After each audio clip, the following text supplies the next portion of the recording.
Hello, I'm Professor Brian Cox. Welcome to A Question of Science, recorded at the Francis Crick Institute in London. This is a podcast where a panel of experts tackle your questions on the biggest scientific challenges facing society today. So can we cure cancer? Can science help us live longer? Should we fear AI? These will be the discussions and debates that are framed by your questions. And today we are asking, how can we harness artificial intelligence for good?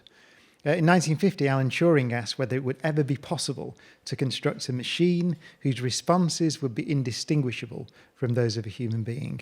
Now, it's not clear whether that's happened or not. Maybe that's something we'll discuss this evening, or even if it's the right question. But what is clear is that 75 years later, AI is already very much a part of our lives in ways that we might not even be aware of. And in the future, AI systems may create designer drugs to cure disease, unleash new forms of creativity, and take all the boring bits out of work. However, there's already concerns about fake news, deep fakes, job losses, not to mention existential threats. What happens if we are no longer the smartest things on the planet? So how can we ensure that AI is a force for good and not the author of our destruction? I'm joined by four, it says here in the script, real and not computer-generated experts. Although it is true that we then had a side discussion about we're all living in a universe that can be described in some sense as a quantum computer, and therefore we're all information, and therefore everything's computer-generated anyway, but we'll put that aside. We're joined by a panel of real experts who can help us get to the answers, and they are. Hi, I'm Adrian. I'm a Director of Research and Machine Learning at the University of Cambridge and Head of Safe and Ethical AI at the Alan Turing Institute. Hello, I'm Jeanette Winterson, and I belong in the arts and humanities, but I got so fed up of boring books about AI that I wrote one myself. Hello, I'm Steph Wright. I'm head of the Scottish AI Alliance. We're the delivery body for Scotland's national AI strategy, but I like to say I approach AI from a societal lens and an advocate for trustworthy, ethical and inclusive AI. And hi, I'm Neil Lawrence. I'm a professor of machine learning at the University of Cambridge, and I wrote a boring book about AI called The Atomic Human. And this is our panel.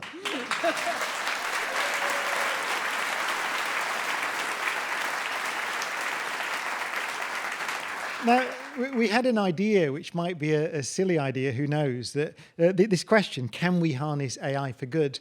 We might start by asking an AI.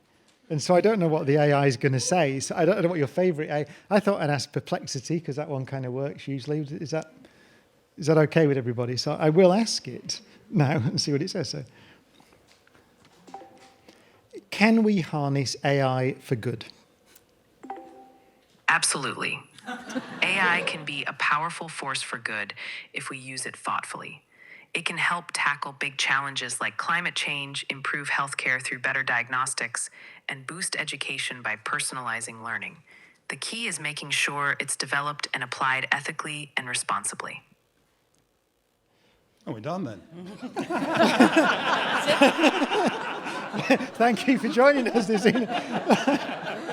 I should probably ask if any of our human panel would like to respond. Was that a reasonable summary? I didn't know what that was going to say, but that's the answer from perplexity. Well, when we hear that AI is supposed to align with our values, I always think, what values?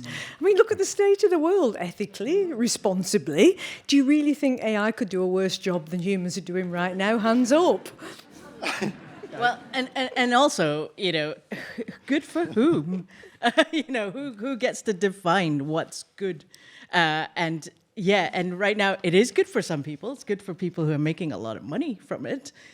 So I think it's a subjective question. Can we harness AI for good? I think we can if we put people at the center of it. Often these questions are framed in terms of the future, I suppose. So AI, we think of somehow sentient machines. Maybe we'll get to talk about that. But it would be worth first, I think, just outlining the areas of our lives now which are or which AI has a part in, at least. So could you outline that for us, maybe?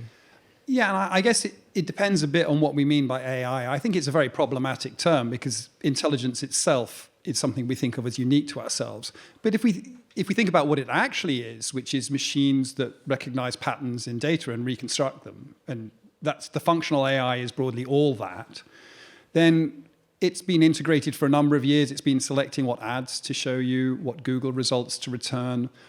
It's been supporting you in your navigation.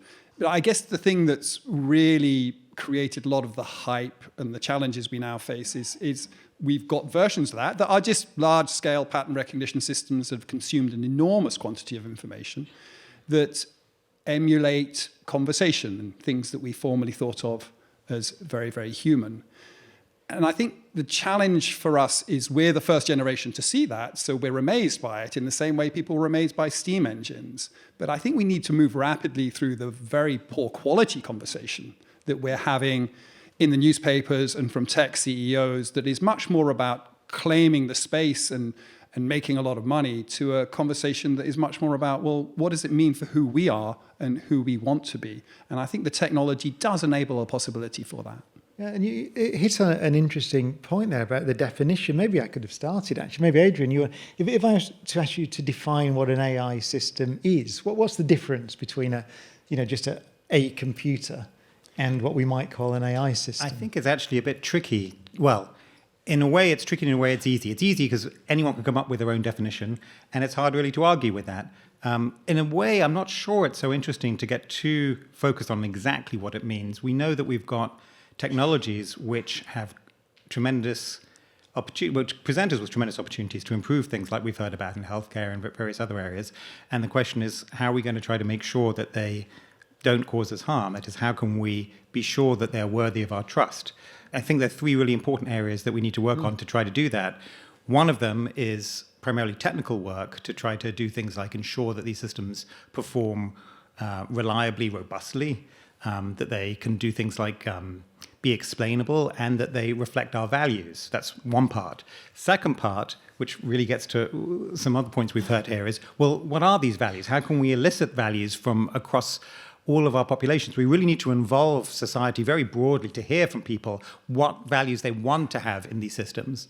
And a third piece is a policy piece. So how can we work with politicians, with lawyers, with economists, and other folks in order to try to get good governance, which is technically feasible and legally enforceable, to try to make sure we do embed those values in the systems? You started with that 1950 paper of Turing's, and because he was such an odd, amazing, unusual man, in that paper, the whole business of can AI be creative, can it ever break out of its bounds of just being an excellent slave, was a conversation with Ada Lovelace, who said, no, AI will be able to do everything we tell it, but it will never be able to be original in any sense at all. And a lot of that now seems to be stressing us out, doesn't it? Because we want to believe that only humans are original and that only we are creative. We're holding on anxiously to being the top of the tree. But I don't know why that is so important to everybody. I mean, suppose now, after 300,000 years of Homo sapiens, we actually could evolve, and instead of always trying to be top of the tree, we could share the space with something we are creating that could allow a different understanding of what it means to be intelligent. I think you're getting right to the nub of the matter. And I think when we look at historical precedent, we look at the Copernican revolution, which the sort of shift of the belief that the Earth was at the center of the universe to discovering it wasn't, which seemed to have been deeply traumatic for people at the time. But today, I think, well, who cares, right? Brian can probably explain what the center of the universe is.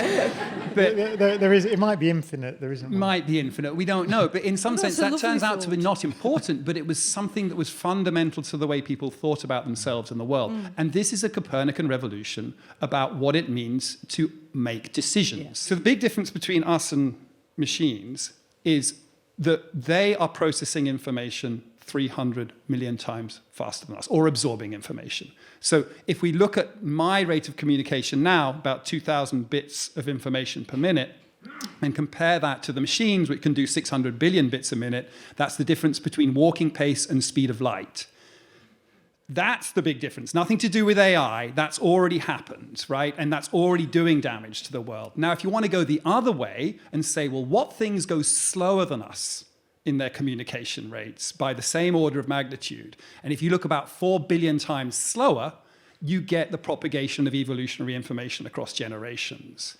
So what's going on is this is a system that processes information much faster, and what's surrounding us is a system that processes information much, much, much slower.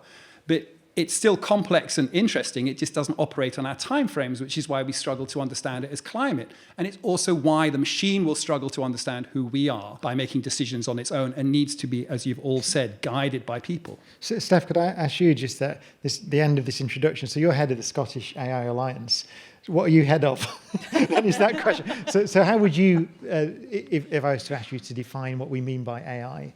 AI means a whole lot of things, really, and I think that's the problem. As Adrian was saying, there is no one universally accepted definition of AI. It actually is just a catch-all term for a whole series of technologies, many of which have been around for a really long time. But the problem right now is that all the discourse around AI, especially in the general public, when people say AI, they mean ChatGPT, and that is so not conducive to proper discussions or debate about how these technologies can actively impact our lives and change our lives for the better. Because the case for ChatGPT and large language models, which is what it is, as to whether it actually does anything good, is debatable, really, at the moment.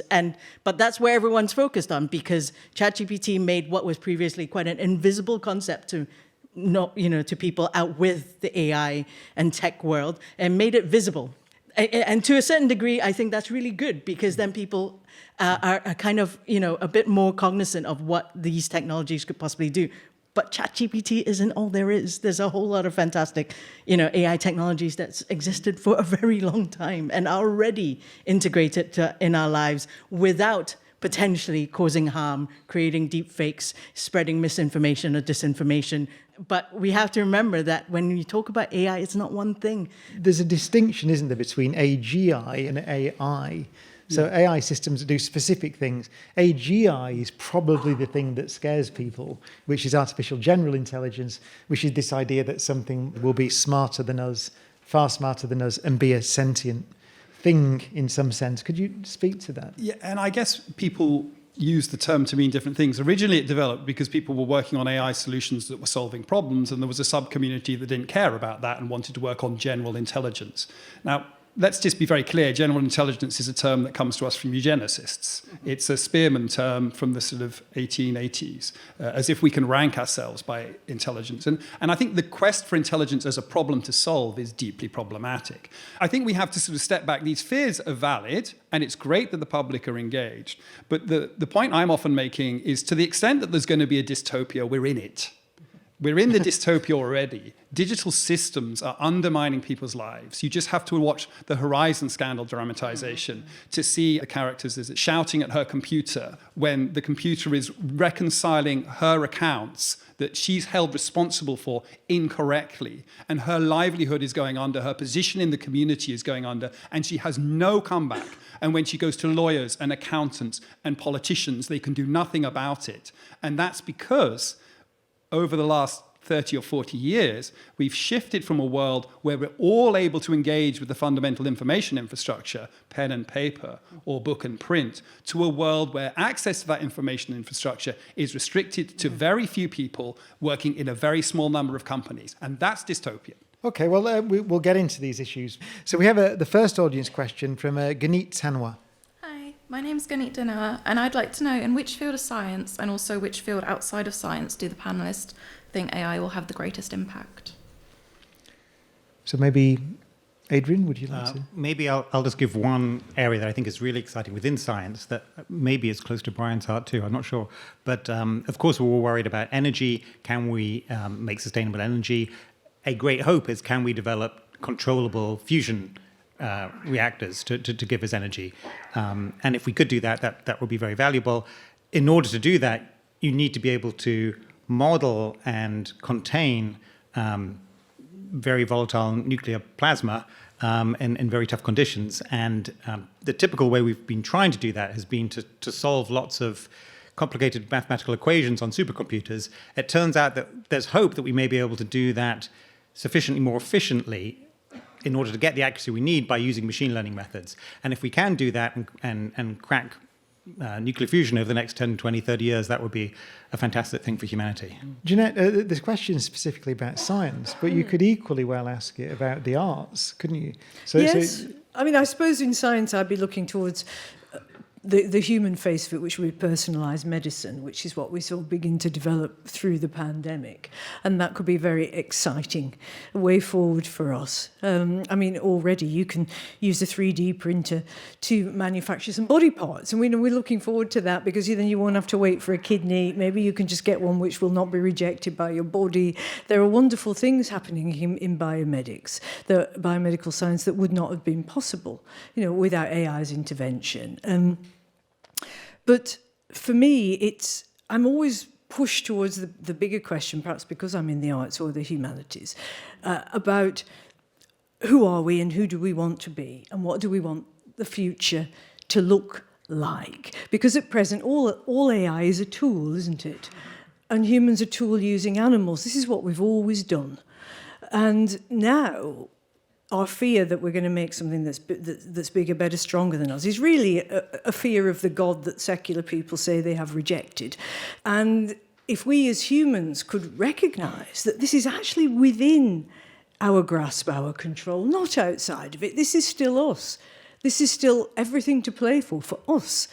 That could change the way forward. So I'm looking bigger, not specific. Neil, one of the questions I often get asked is, we've talked about AI and a lot of data analysis, for example, as you were talking about. One of the questions I often get asked is what about like theoretical physics, for example, where you might argue there's I was going to say an element of creativity. It's the wrong phrase, because there's creativity in all of science. But those areas, like Einstein's theory of general relativity, for example, is there any sense in which we could imagine a world where AI, AGI systems can contribute in those areas that we often think are a tribute to humans? We think of them as uniquely human areas.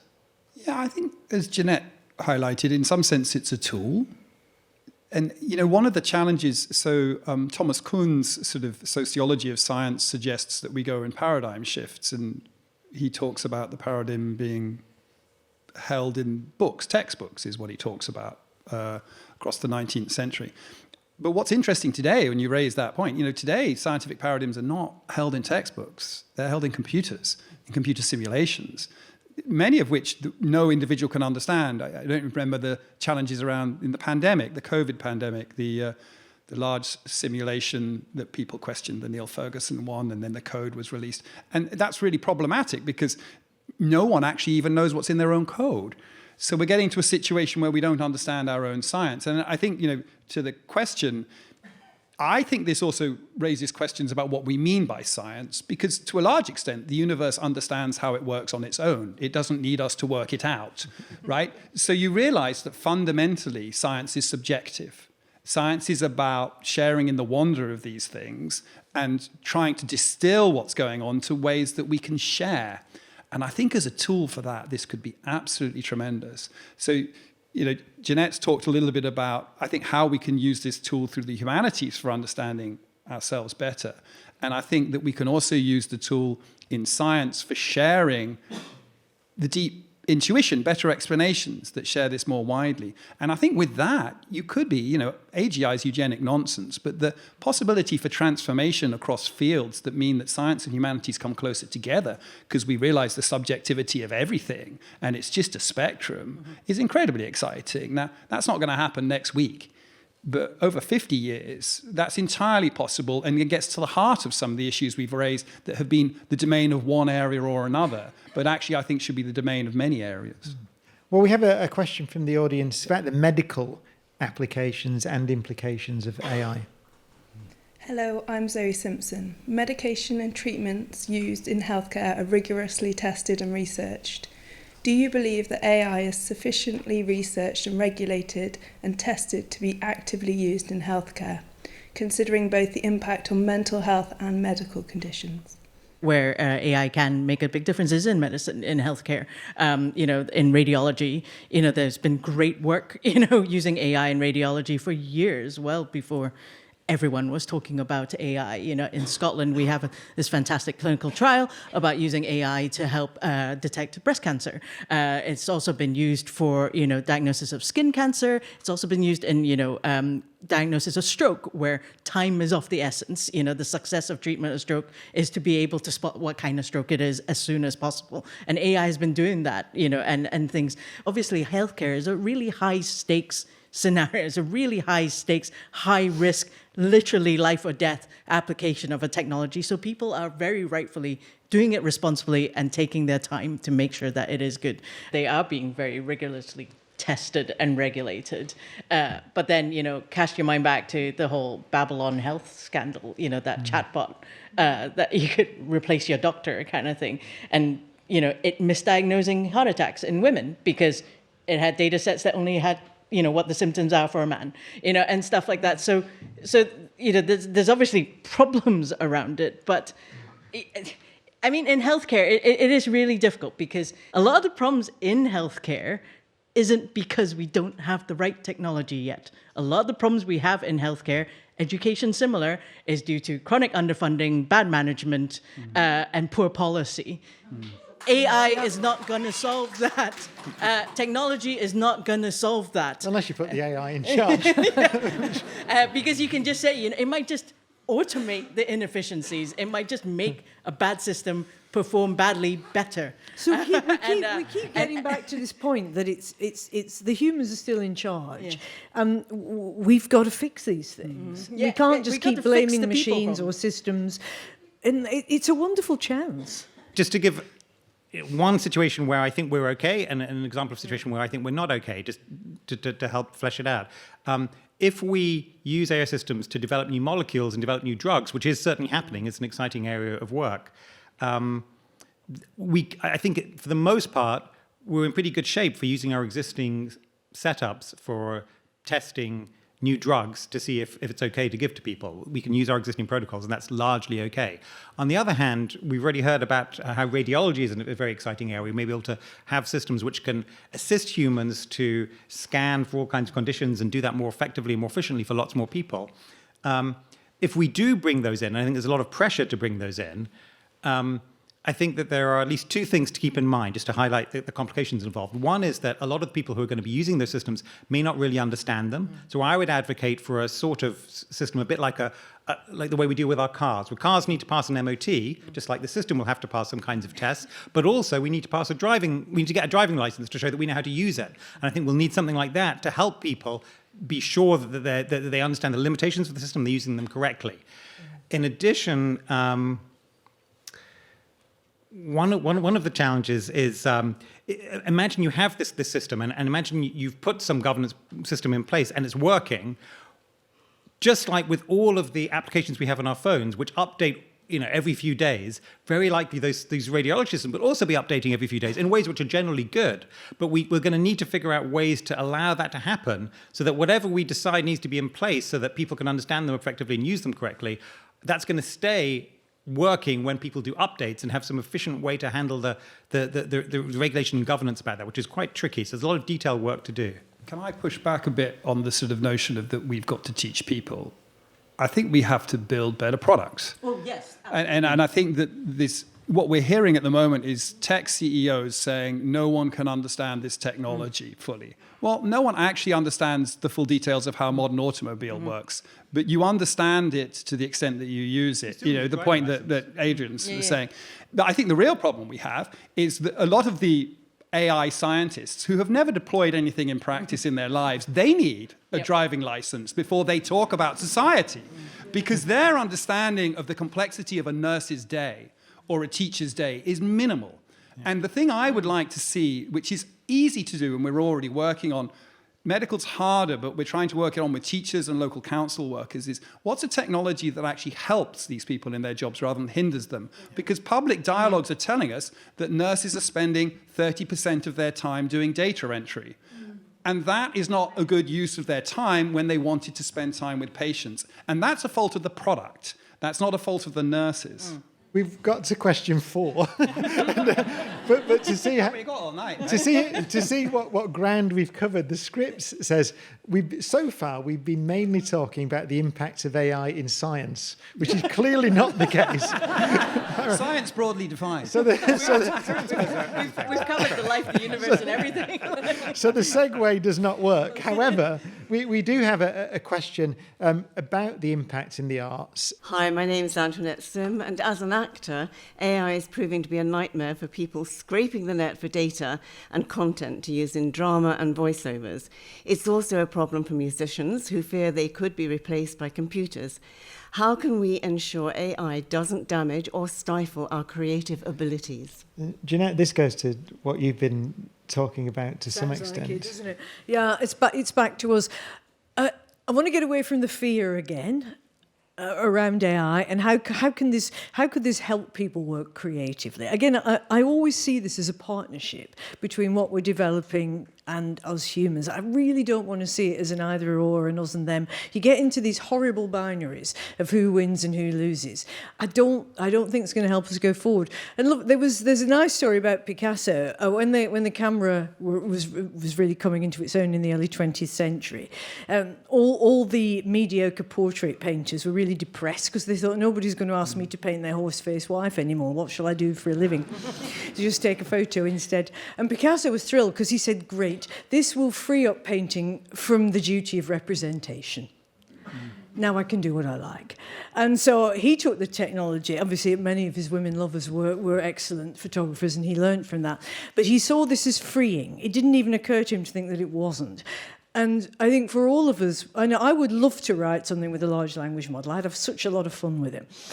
Because I think you bring everything that you are to it and then use it as well. Now, of course, there's problems. You know, this government has just been utterly timid and caved in to big tech about who owns what in terms of copyright, all the things that we have made, whoever we are, and how this can be used and scraped just to train their AI. That's not okay. You know, they pay their lawyers and their lobbyists. They can pay us. So there are simple things like that governments could do if they weren't timid and ignorant. But they are timid and ignorant, and they like hanging about with these tech bros and thinking this is the future. But the future is our future, or it's no future at all. But this is very specifically, it's an old problem we've faced many times with the development of technology, isn't it? The specific part of the question was about, for example, voiceovers. So it is clear that people's jobs will be displaced from certain jobs, which is a question we've faced many times before. And I think that's particularly a problem in the creatives, and particularly a problem with your the existing ecosystem around what it means for creatives to support themselves, because there's clearly a transition. I mean, we could talk about a future where there's a lot more physical performance, which I think would be great, where, you know, actually these mass systems, it's less about that. But that doesn't help people who've got a career founded on these areas at the moment while the ground's shifting underneath them. And I think it's particularly distressing when the government seems so insensitive to those concerns as it responds to the data bill, particularly when those concerns have been flagged multiple times from multiple avenues. But I do think, you know, Jeanette is generally right. We know that humans will build on this, and like the response to photography, we'll see some really extraordinary artistic responses which will just make us wonder about things. So I think the future long term is very bright. But I think we have to be really cognizant. And the creatives are taking the brunt of this, because don't be mistaken, this is going to happen across a lot of fields. And we need a far more sensitive regulatory response to it that is listening to the people before the decisions are being made. In relation to that, the question of people's jobs being displaced by these technologies. There are two questions, actually, one from Jai and one from Sue, which are essentially the same question, which is what skills should children focus on in developing or focus on developing in this new world? So I suppose it's a question about new jobs and the areas that humans will flourish rather than and areas where their jobs may vanish. The jobs question is always very, very loaded. And one thing I always say is that we have to remember AI is not coming for your job. People making decisions to deploy AI to replace your job, they are the ones coming for your job. The technology isn't. It really isn't. And we have to remember, ultimately, it's about people. And just going back to the point Neil made earlier, especially in the context of skills, is the onus seems to be pushed onto society to be AI ready, when really, like you said, the products, are they society ready? The pressure should be for the companies to build better products, not for us to tailor how we think, how we work to accommodate those products that could be poorly designed. So skills that we should really, really focus on really is what people say all the time: critical thinking skills, problem solving skills, being able to question and not, we don't want to bring up generations of people who just accept because a computer says so that it's right. I think like when I was at a similar career stage to my children now in like the 1990s, and I was promised by someone that things can only get better. Who said that? And that just turned out to not be true. None of us could have imagined what our careers, how they panned out. It's just unbelievable. If we had to go back to my parents and say, your son's going off to do mechanical engineering, what advice do you give him? Because these things are going to happen. No, just do what's sensible to do within the context now. They won't change that quickly. And there's a load of functions in society will still be there, and just encourage, as Steph says, people to be critically thinking, thoughtful, education in the sensible sense, allow them to shift. I think the worry I have is that the people who are most affected by these technologies are not the educated. They're not the professional class, despite lawyers quaking in their boots about computers being able to write legalese now. It's the people on the margins of society, the people who we were actually talking to when you wrote Things Can Only Get Better, the miners in Sheffield who then became call center workers. I would again slightly disagree. I think that the educated folks are at risk, and those lawyers' jobs are at risk, and that's something potentially to talk about. But going back to one of your earlier points, Neil, that also Steph contributed to, was I don't think it's only about ensuring that these are good products. The big tech companies are very well motivated to give us products which we like and we want to use. The problem is that isn't necessarily going to result in the best outcomes for those individuals or for society.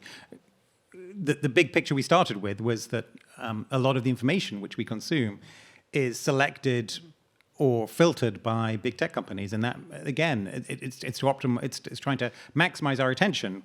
But that may not be in our own or society's best interest. And so how can we as a society come together and figure out rules which are enforceable to help that situation? Well, we have a related question, actually, certainly on the challenges posed by the deployment of these technologies. Hi, good evening. I'm Qiu Yueru, and my question is, what are the most important significant risks that AI poses to society in the next decade? And how can we mitigate them through regulation or new technological development? Thank you. Let's take the extreme risk that I think Steph has rightly called out as problematic, but Adrian has also mentioned of some sort of AI superintelligence taking over. The really interesting thing about that risk is you can decompose it into two things: power asymmetries, because this thing must have power. How did it get this power that it can control these things? And automated decision making. So all they're describing is a combination of automated decision making and power asymmetries. Now, these are well understood things. We have a lot of regulation around them. And one of the annoying things about the debate is, rather than recognizing that and saying, oh, funnily enough, the only route by which that could happen would be some global megacorporation, first of all through humans taking over things, then taking all their decision making and handing it off to an AI. That would lead to this world. Well, we should be against global megacorporations with humans in charge for the reasons Jeanette says. So, I think, yes, at one stage it's like, yeah, these are human problems, but we know a lot about society, and that power asymmetries can be bad because that power is misused, and we want balances between that. And we also know that a machine that takes decisions about humans, and this is the key point, it can never be seen as human intelligent because it's not socially vested. It doesn't share our vulnerabilities, so it shouldn't make consequential decisions about us. One of the biggest risks of technologies like AI is, increasing the wealth divide, etc. We are all here very privileged to have all these conversations, where there are vast swathes of the world that don't have the privilege to have these decisions on how can we make these choices, et cetera, because there are very small groups of people making these choices for everyone else. And that is a huge problem because, we could have an even more divided world than we currently do. But it's not so easy. There's a lot to figure out. How are we going to get there? There's a lot. It's really not simple at all. Well, we could stop going to war every 5 minutes. How are you going to? So you're going to pass a law that says you can never have war? No, I just wish the world wasn't in the hands of a few unstable men. Okay. So, okay.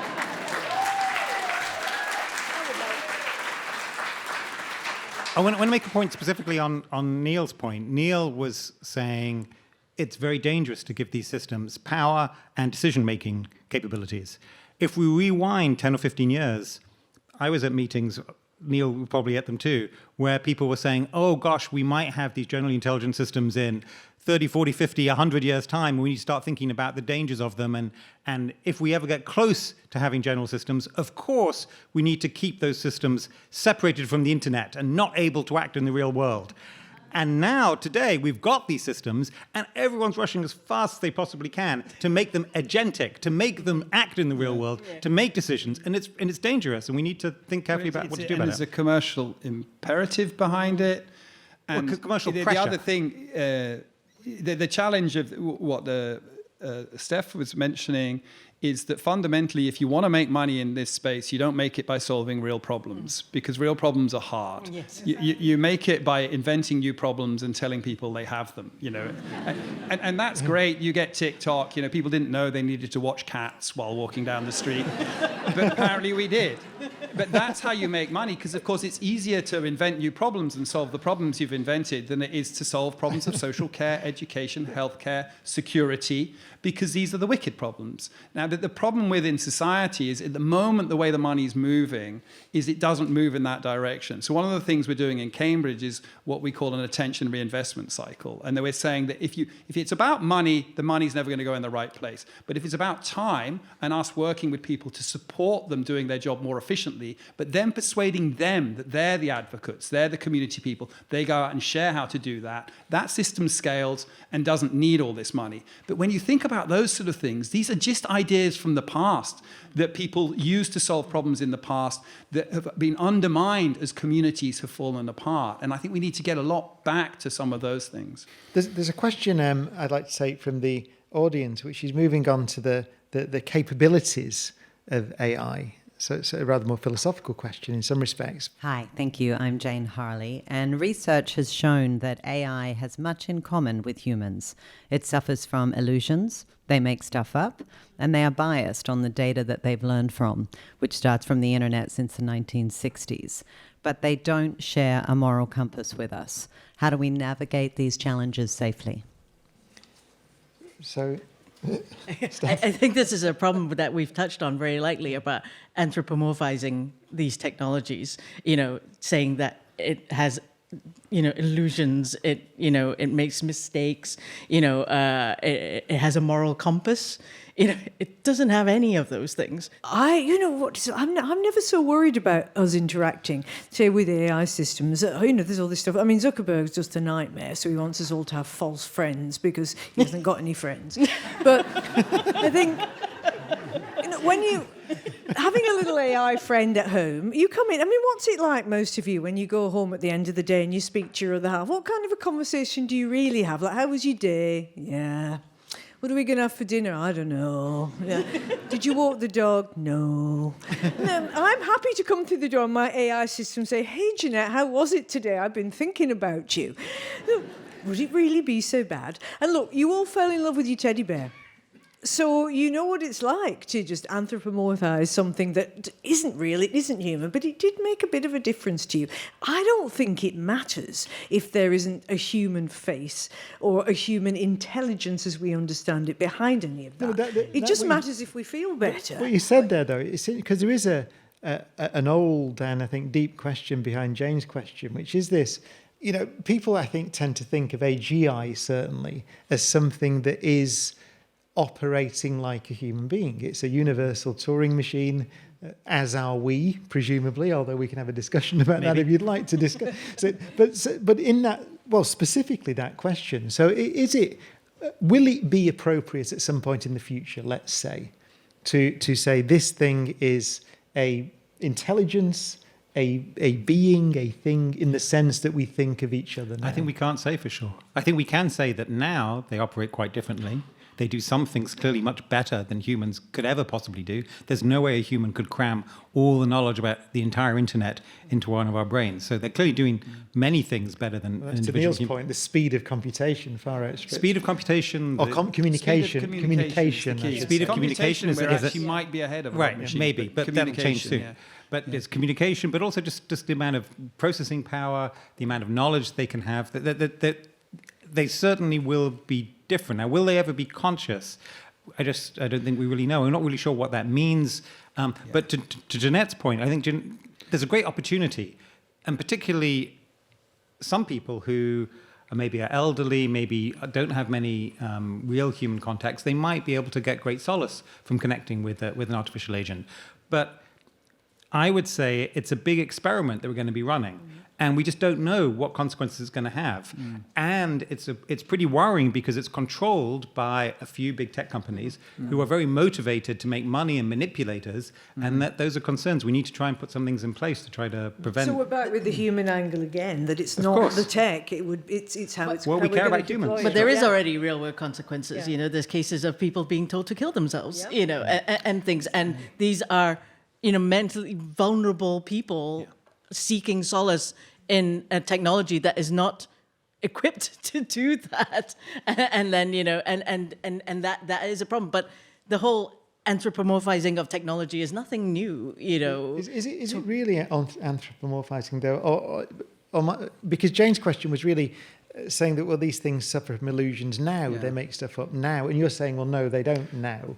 But there is a question of whether it would be appropriate to speak in those terms in the future with more capable systems. I think at the heart of the question is there's an interesting facet that if you try and tune down the extent to which these systems do that, they appear less human. And actually, this raises really interesting new questions about human communication. Because in the past, as scientists, we are often trying to communicate uncertainty. And you know, my colleague David Spiegelhalter does it very well. But actually, people don't understand error bars or p-values or probabilities unless they're educated.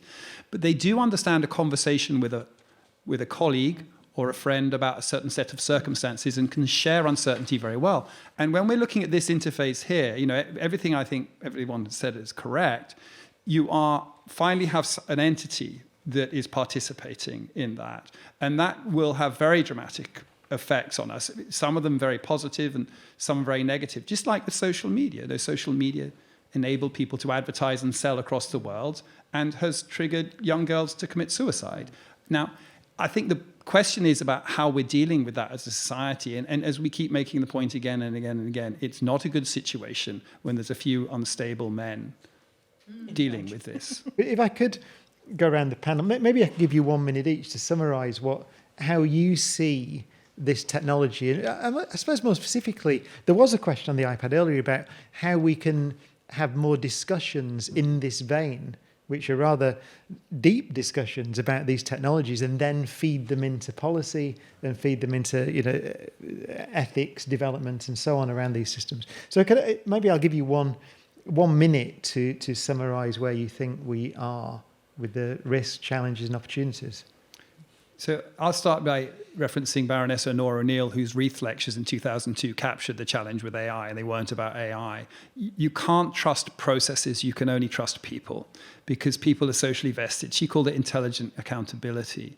So, you know, AI is just a sort of massive manifestation of that, processes writ large. And everyone's been right about, you know, people we muddle along, we're not perfect. But what we have is a set of ecosystems and institutions around us that try and support us to make us better. And I think having a more sophisticated point of view that understands that, yeah, we're never going to be perfect. We're not going to be perfect with AI or without AI, but we do have a number of traditions that are functioning. They're not the things that people talk about. We like to talk about the problems. That's good. Let's fix the problems. But be very careful about washing away the good things as you try and fix those problems. Don't forget, it's ultimately about people People develop these technologies, people make decisions to deploy it, people make decisions to adopt it. So I like to, shift the chat from the technology itself to people and how people's roles in this, how it impacts people, and a big call for critical AI literacy. I guess artificial intelligence, it annoys me as a term, and I don't agree with Max Tenmark that it should be autonomous. I would love it if it were to develop into an alternative intelligence, because I think we're in dire need of some alternatives down here. And artificial, what? In a world of astroturf and ultra-processed food and boy bands.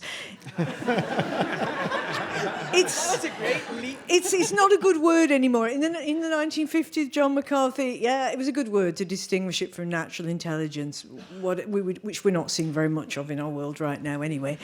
So, I'll pin my hopes on this non-biological entity, what I'll call alternative intelligence. Adrian. Thanks to everyone for the great questions. I would say they're great opportunities. They're very significant risks. If we want to have trustworthiness, we really need to put a lot of thought into the details that we want to need. That's going to involve collecting what values everybody wants to see in these systems, and then making sure that we have enforceable governance mechanisms. We need to do that soon, and everyone should get involved. Everyone's voice is really important here. Thank you to this wonderful panel: Steph Wright, Professor Jeanette Winterson, Professor Neil Lawrence, and Professor Adrian Waller.